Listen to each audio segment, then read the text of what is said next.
വിശ്വകർമ്മജരുടെ വരവറിയാമോ? ഹൈന്ദവരുടെ ആദ്യ ഗ്രന്ഥമായ ഋഗ്വേദത്തിൽ കാണാൻ കഴിയുന്ന നാമമാണ് വിശ്വകർമാവ്. ഇതേ പേരിൽ ഋഷിനാമവും അതിൽ കാണാം. ഈശ്വരന്റെ സൃഷ്ടികാമനയ്ക്ക് വേദം നൽകിയ പേരാണിത്. അതായത് വിശ്വത്തിന്റെ കർത്തൃത്വം ഈശ്വരനിൽ ആരോപിക്കപ്പെടുമ്പോൾ അവൻ വിശ്വകർമാവ് എന്ന് അറിയപ്പെടുന്നു. അതായത് പ്രപഞ്ചശില്പി.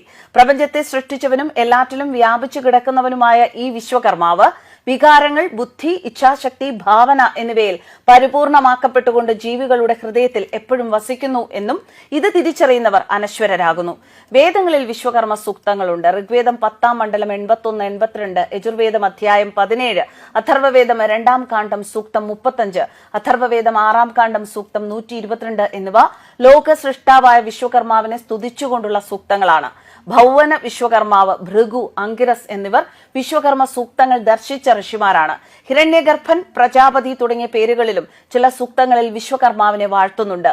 ശൈവർ പരമേശ്വരനായും വൈഷ്ണവർ മഹാവിഷ്ണുവായും കാണുന്നത് ഈ പരമാത്മാവിനെ തന്നെയാണ്. ആ വിശ്വകർമ്മജ സമുദായത്തെ ഇന്നും പ്രപഞ്ച സൃഷ്ടാവിന്റെ പ്രതിരൂപങ്ങളായാണ് ഹിന്ദുക്കൾ കാണുന്നത്. ഇനിയും അങ്ങനെ ഓരോ ഹൈന്ദവ സമുദായത്തിനും ഈ പ്രപഞ്ച സൃഷ്ടാവിന്റെ